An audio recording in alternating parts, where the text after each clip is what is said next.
Ini adalah Wuling Almas, tapi ini bukan Almas yang biasa kalian tahu karena sekarang dia jadi 7-seater. Nah, tapi bukan tambahan jok doang. Soalnya sekarang kalian bisa minta si Almas ini buat ngelakuin sesuatu dan cukup pakai bahasa Indonesia aja. Lihat nih. Buka sunroof. Oke, membuka sunroof. Lagi. Buka jendela. Oke, membuka jendela pengemudi. Tutup jendela. Oke, menutup jendela pengemudi. Halo Wuling. Halo. Tampilkan tekanan ban. Oke, membuka halaman tekanan ban. Sadis kan ya? Nah, buat detailnya simak di 10 hal yang perlu kalian ketahui tentang Wuling Almas 7-seater.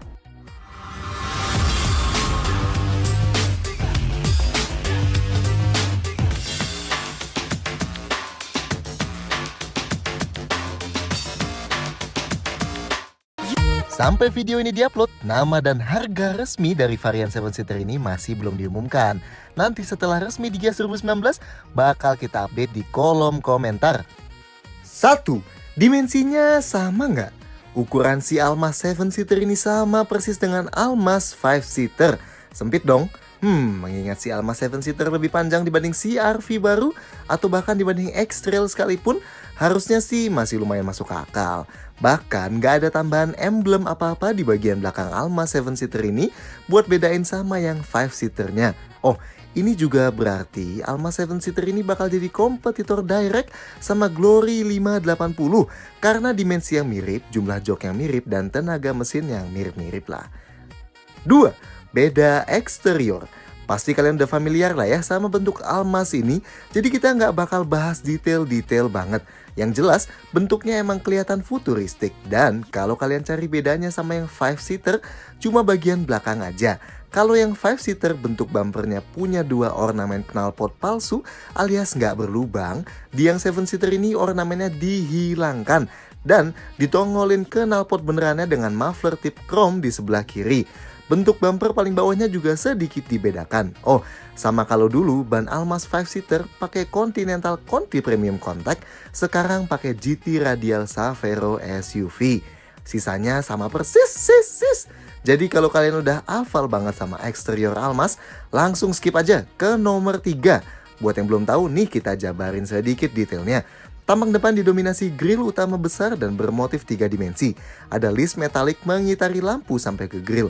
Grill radiatornya pun raksasa dan memanjang ke housing headlight utama. Dan fog lamp yang ngasih presensi sangat lebar dan besar. Detail lampunya yang paling atas itu di areal LED, lampu sein juga di atas itu. Jadi di arealnya bakal mati dan berubah jadi lampu sein. Nah, yang di bawahnya itu lampu utamanya dan lampu jauhnya yang adalah proyektor LED. Yes, berarti disebut bi-beam LED. Sedangkan yang paling bawah adalah fog lamp halogen. Sampingnya juga kelihatan tajam karena bentuk kakunya dan ada garis tegas yang ditarik dari lampu depan lewatin 2 handle sampai ke lampu belakang. Kaca di pilar C dibuat bersambung hingga ke kaca belakang dan ngasih kesan atap yang mengambang alias floating roof. Ada roof railnya juga, lampu seinnya udah terintegrasi ke spion, velgnya 17 inci dengan profil ban 21560 R17. Kelihatan cukup kecil sih, tapi toh velg kan gampang diganti, ya kan? Handle pintunya dikombinasikan 2 warna gini dan tombol smart key-nya kelihatan nyatu, mantap. Ada list chrome di jendela, tapi pilar B-nya masih warna doff ya, belum dibuat gloss. Desain pintu ini kerennya nge-cover sampai bawah ya, jadi kalau kotor-kotoran mobilnya, habis kena ciprat-cipratan atau apalah, itu pas kita turun dari mobil nggak usah takut celananya kotor, soalnya bagian dalamnya kelindungin. Mantap! Belakangnya, jendelanya kelihatan kecil dibanding ukuran asli keseluruhan, dan lampunya juga dibuat kelihatan sipit. Tapi bumper bawahnya yang warna hitam dibuat besar banget. Mungkin buat ngasih kesan lebih tinggi dan lebih kelakian gitu. Detailnya ada spoiler besarnya, ada antena sirip hiu, ada wiper belakang, list chrome yang nyambungin ke 2 lampu dan di bumper bawahnya, dan ada reflektor super duper panjang. Lampu belakangnya, lampu malam dan remnya masih halogen. Tapi lampu sein, lampu mundur, dan lampu nomor platnya LED ya. Dan kayak Cortez juga, karena lampu belakang ini bakal keangkat full pas kita buka bagasi, makanya fungsi setiap lampunya bakal pindah ke bagian bawah begitu bagasinya kita buka. Nih, kita lihat sekali lagi prosesnya. 3. Halo Wuling. Halo. Yes, mobil ini bisa kita ajak ngobrol dengan kata kunci Halo Wuling, yang mereka sebut WIN atau Wuling Indonesia Comment. Jadi kita nggak usah klik tombol di setir ini lagi sebelum ngomong. Ini mirip sama sistem voice assistant kekinian kayak di Mercedes atau di BMW. Dan bahkan menyerupai banget sama kembarannya Almas di India, MG Hector. Keren ya, kalau biasanya mobil-mobil yang masuk sini sistem voice command-nya pakai bahasa Inggris dan ujung-ujungnya dilupain karena aksen orang Indonesia yang susah terdeteksi. Di Almas ini jadi pertama kalinya ada voice assistant di mobil yang bisa dikontrol pakai bahasa Indonesia dan bahkan kerasa cukup natural. Ini bisa kita pakai misalnya buat naik turunin temperatur AC kayak gini. Halo Wuling. Halo. Set temperatur AC ke 25 derajat Celcius. Oke, mengatur suhu ke 25 derajat. Atau dengan bahasa yang lebih natural kayak gini, bisa buat ganti frekuensi radio. Halo Wuling. Halo. Buka radio. Oke, menghidupkan radio. Halo Wuling. Halo. Setel radio ke 102,2 FM. Oke, menyetel ke 102,20 FM. Ya, mantap. Dan masih super banyak fungsi lain-lainnya. Tapi yang paling keren itu dia punya beberapa perintah khusus yang bisa kita ucapin tanpa ngomong dulu. Nih misalnya, buka sunroof. Oke, membuka sunroof. Tutup sunroof. Oke, menutup sunroof. Buka jendela. Oke, membuka jendela pengemudi. Tutup jendela. Oke, menutup jendela pengemudi. Matikan AC. Oke, mematikan AC. Hidupkan AC. AC dalam keadaan hidup. Dan masih banyak lagi. Super nice. Tadinya kita kira fungsi ini gimmick banget. Tapi ternyata hal-hal kayak buka tutup jendela dan buka tutup sunroof pakai suara jadi berguna juga pas udah bawa mobilnya sambil jalan. Begitu juga buat ubah-ubah kontrol AC. Secara si Almas ini kontrol AC-nya kan agak ribet karena mesti sentuh-sentuh layarnya dulu. Sekarang tinggal disebut aja, mantap! 4. Konfigurasi jok. Wuling Almas yang sebelumnya punya kapasitas duduk 5 penumpang, tapi penumpang belakang dapat ruang yang berlebihan sampai bisa duduk rileks banget. Nah, buat penuhin selera orang Indonesia yang sebenarnya juga mayoritas nggak pernah pakai jok baris ketiga atau kalaupun dipakai cuma setahun sekali aja pas mudik, ya nggak? Sekarang di Almas ini baru dikasih jok baris ketiga juga, kayak gini. Jadi bisa muat 2 penumpang tambahan. Nih, konfigurasi joknya. Tapi karena yang di jok paling depan sama persis kayak Almas sebelumnya, jadi kita mulai dari tengah dulu ke belakang, baru ntar ke depan. Kayak sebelumnya, posisi duduknya lebih tinggi dibanding yang di depan, buat bikin pandangan keluar masih bagus. Nah, meski nambah jok paling belakang, posisi jok baris kedua si Almas ini nggak dimajuin nih dari versi sebelumnya. Jadi tetap berasa luas banget dengan ruang kaki yang luar biasa leganya ini, dan tetap jadi salah satu ruang terbesar di SUV manapun yang pernah kita coba. Tapi bedanya sekarang, jok tengah ini jadi bisa digeser maju mundur. Ya, tujuannya supaya penumpang di belakang masih bisa dapat tempat. Ini kalau kita majuin mentok. Sebenarnya ruangnya masih tergolong cukup banget dan agak luas juga sih. Sedangkan ini kalau kita mundurin setengah.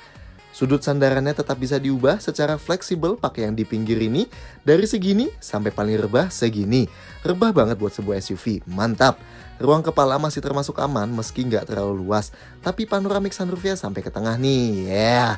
Kalau mau duduk bertiga, di tengah sini kerasa super luas apalagi lantainya rata. Jadi kaki kita bisa tetap di tengah.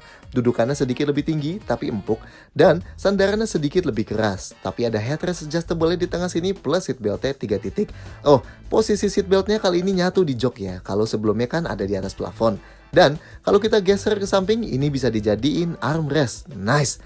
Oke, sekarang waktunya kita ke belakang. Dan jok tengah ini kita geser dulu mentok sampai paling maju. Buat masuk ke paling belakang, bisa pakai tuas di bawah sini buat otomatis jatuhin jok dan tumble ke depan. Atau bisa juga pakai tuas yang ada di atas ini buat jatuhin yang sama persis ke depan gitu. Atau dibuat maju gini joknya. Masuk ke belakang termasuk tinggi banget dan emang agak sulit buat yang tingginya di atas 170 cm. Ruang kakinya sebenarnya masih termasuk aman kalau jok tengah dibuat paling maju. Tapi bahkan di posisi ini, sudut paha kita naiknya masih tergolong terlalu tinggi. Jadi buat perjalanan jauh, orang dewasa udah pasti pegel duduk di belakang sini. Ini ruang kaki kalau jok tengah dimundurin setengah, dan ini kalau dimundurin full. Sama sekali nggak ada ruang lagi. Sudut recline-nya fix alias nggak bisa dibuat makin rebah atau makin tegak. Dan ini duduknya tergolong cukup tegak di belakang. Ada headrest adjustable tapi ruang kepala juga termasuk pas-pasan. Meski jendelanya termasuk lumayan besar di belakang sini. Untungnya ada kontrol AC tambahan dan ada ventilasi AC tambahan juga nih di sisi kiri kanan sini. Jadi nggak bakal kepanasan. Tangan juga bisa disandarin ke kiri kanan sini. Tapi tetap aja menurut kita emang ini lebih cocok diisi sama anak kecil aja. Oke, buat jok paling depan sama persis kayak sebelumnya. Buat masuk ke dalamnya, napaknya tergolong lumayan tinggi buat sebuah SUV monokok. Posisi duduk paling rendahnya terasa tinggi ala-ala SUV, so ngasih visibilitas yang bagus. Pengaturan jok driver elektrik 6 arah, sedangkan yang penumpang depan manual. Sandaran kepalanya terasa ergonomis kalau mau sandaran sambil nyetir, jadi nggak perlu ngedangak ke belakang gitu. Sedangkan seatbelt ada pengaturan naik turunnya. Sandaran tangan di pintu rasanya empuk banget, dan ada sandaran tangan juga di tengah yang udah dilapis kulit empuk. Pengaturan setir sayangnya hanya tilt, untung posisinya udah cenderung maju ke depan. Buat sandaran kaki kiri driver udah dikasih pad khususnya. 5. Instrumen cluster lebih futuristik. Kalau instrumen cluster sebelumnya masih mirip sama Cortez kayak gini, yang baru sekarang jadi kayak gini. Masih sama, yang full digital itu di tengahnya aja. Tapi kiri kanannya dikasih desain lebih futuristik yang seakan lebih menyatu ke layarnya. Dan sekarang temanya lebih ke biru-biruan gitu. Fungsinya sih sama persis kayak sebelumnya. Uniknya di sini takometernya gerak ke sebelah kiri. Indikator bensin dan temperatur pindah ke atas. Dan sisanya indikator gigi plus sisa jarak berkendara dan odometer tetap di bawah. Ada indikator pintu individual dan sisanya sama nih, cuma desainnya aja yang beda. Trimeter 1 dan konsumsi bahan bakar rata-rata, trimeter 2 dan kecepatan rata-rata, speedometer digital, konsumsi bahan bakar instan, waktu mengemudi, sisa jarak berkendara, dan indikator tekanan ban mobil. Lanjut, layar semua warning message yang berhubungan dengan mobil ya bisa ditampilin di sini. Ada fitur fatigue display warning yang bisa ngasih kita peringatan capek setelah berkendara beberapa jam, dan ganti bahasa jadi Inggris Indonesia. Ada juga penunjuk media yang lagi diputar dan Bluetooth telepon yang lagi disambung. Layar ini juga bisa diterang gelapin. 6. Bagasi dan storage. Karena ada jok baris ketiga, jelas bagasi di Almas baru ini juga berubah. Buka bagasi pakai tombol elektris, bukan pakai handle fisikal. Tinggal klik aja terus kita angkat. Kali ini parcel shelf alias pemisah bagasi di bawah dan di atas dihilangkan karena ada jok baris ketiganya. Sisa ruangnya emang tergolong kecil kalau setiap jok dibuka, meski emang nggak sekecil CR-V di mode 7-seaternya. Yang berubah sekarang lampu LED bagasinya dipindahin ke kanan belakang sini dari sebelumnya agak ke depan kiri. Di bawah ini ada kompartemen dan tempat buat beberapa parts. Sedangkan ban serepnya posisinya jadi pindah ke bawah mobil. Turunin jok baris ketiga tinggal tarik tali ini aja dan dorong joknya. Ini bisa dipisah dengan konfigurasi 50-50. Dan sekalinya kelipet, ini rata sama lantai di belakangnya. Jadi bisa dorong barang dengan gampang. Kalau mau lipat jok baris kedua, kita harus ke tengah dulu. Ini bisa dilipat dengan konfigurasi 60-40. Tapi emang lantainya nggak rata sama belakangnya. Jadi ada sedikit gundukan dan kalau kalian mau geser barang, harus sedikit diangkat dulu barangnya. Ya nggak masalah lah, tetap gede kok jadinya space-nya. Dan ini sisa-sisa storage di dalam kabin.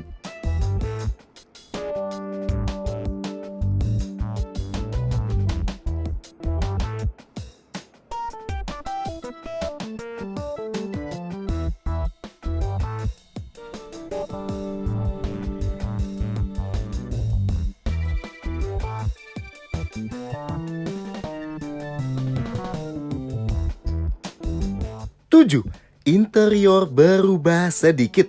Sama kayak Alma sebelumnya, interior si Alma 7-seater ini pun kelihatan sama futuristiknya berkat desain simple yang ditambah layar super duper raksasa di tengahnya itu dan panoramic sunroof ekstra besarnya itu juga. Tapi karena ada baris ketiga, jadi ada beberapa perbedaan. Misalnya, sekarang ada tambahan ventilasi AC di paling belakang yang dikasih kontrol sendiri itu. Karena ini, nambah juga switch on off AC-nya di konsol tengah depan yang tadinya kosong. Seatbelt penumpang tengah dari atas pindah ke joknya. Terus karena ada sistem halo wuling, tombol setir yang tadinya kosong jadi ada tombol voice command-nya. Dan yang sangat minor, tombol di ujung kiri head unit ini berubah dari defroster kaca depan jadi tombol AC. Sisanya sama persis kayak interior wuling Alma sebelumnya. Misalnya bentuk dashboard yang punya layout line horizontal memanjang menyambung terus sampai ke door trimnya, dan bentuk door trimnya kelihatan mahal dengan lekukan yang super banyak tajam-tajam nih. Sedangkan bentuk setirnya mirip punya Cortez. Untuk pemakaian bahan sih sebenarnya termasuk so-so. Contohnya bagian atas dashboardnya emang plastik, tapi bawahnya di garis yang memanjang itu udah dilapis kulit empuk yang ada jahitannya. Begitu juga yang bagian atas instrumen cluster ada kulitnya. Di tengahnya dikuasai warna piano black, sedangkan banyak sentuhan metalik-metalik di dekat ventilasi AC-nya. Sedangkan sayangnya pintunya kebanyakan pakai plastik nih, meski emang buat sandaran tangannya udah dilapis kulit empuk dengan jahitan. Begitu juga yang buat tarik pintunya kayak dikasih bahan metal-metalan yang sama gitu. Setir dan joknya pun sama-sama dilapis kulit warna hitam. Oh, yang kita suka, lampu di depan ini udah pakai LED, begitu juga dua yang di belakang. Oh, dan coba lihat di tiap handlebarnya, udah ada gantungan bajunya bahkan yang di depan. Sayangnya buat baris ketiga nggak dikasih handlebar sih. Sedangkan buat sun visornya, bahannya cukup lembut. Yang di sebelah kanan ada card holdernya dan begitu dibuka, ada lampu LED di dalamnya. Begitu juga sebelah kiri. Nice! 8. Fitur tambah banyak. Dari awal aja, fitur Alma sudah tergolong sadis banget banyaknya. Sekarang tambah lagi nih, nggak signifikan sih. Misalnya, fitur Wuling Link alias mirroring dari layar HP ke head unit ini, kalau tadinya hanya bisa nampilin 10 aplikasi tertentu dan portrait aja, kali ini setiap aplikasi di HP bisa ditampilin persis dan bisa juga dibuat landscape. Terus kontrol AC yang di belakang tadi, ini bisa mati nyalain blower tambahan khusus baris ketiga aja. Satu lagi, ada tambahan satu USB port lagi di belakang sini. Jadi totalnya sekarang ada 4 USB port. 2 di paling depan, 1 di tengah dan 1 di belakang. Nice! Sisanya masih sama persis kayak Alma sebelumnya. Termasuk kurang-kurangnya yang nggak ada di sini, misalnya auto headlight, auto wiper, defogger, dan fog lamp belakang juga tetap belum ada. Tapi nggak masalah karena sisanya udah super duper lengkap. Sound system premium Infinity dari Harman yang totalnya ada 8 speaker plus 1 subwoofer di bagasi ini. So, ada 9 speaker mewah. Ada passive keyless entry, jadi buka kunci tinggal kantongin kunci aja dan klik tombol di handle pintu ini aja. Kunci lagi tinggal klik lagi dan tombol ini ada di sisi penumpang depan juga loh. Tentunya ada tombol start stop mesin juga. Ada rem parkir elektrik, terus ada juga auto holding vehicle alias mirip brake hold yang bisa nahan rem otomatis begitu kita berhenti biar mobilnya nggak gelinding pas kita pindah kaki dari pedal gas ke rem. Terus buat buka tutup kunci juga dipindah ke bawah sini. Panoramic sunroof ya, selain super duper raksasa, kaca bagian depannya pun bisa dibuka. Bisa juga buka jendela dan sunroof pakai kunci mobil ini. Ada spion lipat elektrik, tombol buat naik turunin ketinggian proyektor lampu, dan kita omongin detail head unitnya ya sekarang. Ukurannya 10,4 inci dan dibuat berdiri alias vertikal, dan hampir semua kontrol di tengah dipindahkan entah ke dalam atau di sekitarnya. Contohnya, stability control jadi pindah ke kirinya, hazard jadi pindah ke kanannya. Fitur layarnya bisa putar lagu dari Bluetooth atau dari USB atau aux input yang dicolok di bawah sini. Kalau mau ngatur AC selain pakai halo wuling, harus buka menu AC-nya dari bawah sini. Nanti bisa atur kecepatan kipasnya dan seberapa dingin kabin. Begitu juga arah semburan AC-nya dan sirkulasi kabin yang bisa kalian ubah-ubah langsung dari sini. Emang cukup sulit kalau dilakuin sambil nyetir. Untung sekarang bisa minta pakai voice command. Nah, settings mobil pun bisa diubah dari sini. Contohnya, aktif atau non-aktifin fitur buka jendela pakai remote kunci. Terus pas buka kunci pintu pakai remote, mau langsung semua pintu atau pintu driver dulu aja. Terus buka kunci pintu otomatis pas matiin mesin, itu mau dinyalain buat pintu driver aja atau langsung semua pintu. Terus auto lock dimatiin atau dinyalain. Mati nyalain one touch triple turn signal, nyalain lampu kabin pas masuk seberapa lama, ngatur fitur volume home seberapa lama, dan pas kita pencet tombol unlock, apakah mobilnya mau berkedip aja atau sekalian ada bunyi klaksonnya atau enggak. Kalau kalian bingung cara pakainya, tinggal buka aja deh buku manualnya yang langsung ada di dalam head unitnya.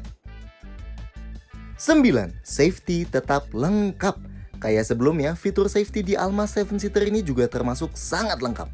Setiap rem udah pakai cakram, ABS, EBD, terus ada stability control yang bikin berasa lebih pede pas bermanuver di kecepatan tinggi. Ada sensor parkir 4 titik terintegrasi di belakang dan 2 di depan yang bisa dimati nyalain pakai tombol ini. Dan tentu kerennya, di tiap sisi ada kamera yang ngebuat pandangan 360 derajat di sekitar mobilnya kayak gini. Nice! Airbag juga tetap ada 4, 2 airbag depan dan 2 airbag samping yang ada di jok ini. Ada hill start assist juga nih, jadi selain brake hold, bisa andalin ini juga biar nggak merosot pas kakinya pindah dari pedal gas ke rem. Udah termasuk lengkap banget lah ya. 10. Detail-detail lain. Detail lainnya, Almas 7-seater ini tetap pakai mesin yang sama dengan Almas yang 5-seater sebelumnya. Mesin 4 silinder 1500 cc dengan turbocharger dari Honeywell, 140 horsepower dan torsinya 250 Nm. Dipasangkan ke transmisi CVT yang bisa simulasikan mode manual 8 percepatan ke kedua roda depannya. Meski nambah 2 jok di paling belakang, tapi kita yakin impresi berkendaranya nggak bakal beda jauh-jauh banget, kecuali itu diisi penumpang penuh. Nah, kalau mau tahu rasanya gimana kalau diisi full 7 penumpang, harus tunggu waktu kita tes detail. Tapi kalau mau tahu rasa secara generalnya gimana, tonton aja video review Almas kita sebelumnya pas keliling sirkuit Sentul, atau pas jalan-jalan ke Bandung, Tasikmalaya, dan Pangandaran. Detail lainnya, setelah Gias nanti, Almas 5-seater juga bakal mendapatkan fitur Win, alias sistem perintah suara dari Wuling ini. Jadi ini nantinya nggak eksklusif buat yang 7-seater aja. Bahkan, kalau kalian sekarang punya yang Almas 5-seater, Wuling bilang nantinya kalian bisa upgrade head unit kalian buat bisa pakai Win ini. Tapi tanpa tambahan tombol voice command di setir ya. So, gimana menurut kalian soal Wuling Almas 7-seater ini? Silahkan sampaikan komentar kalian di bawah, klik like, dan jangan lupa subscribe ke channel YouTube Car Free Indonesia supaya nggak ketinggalan sama video-video kayak gini lainnya. See you next time!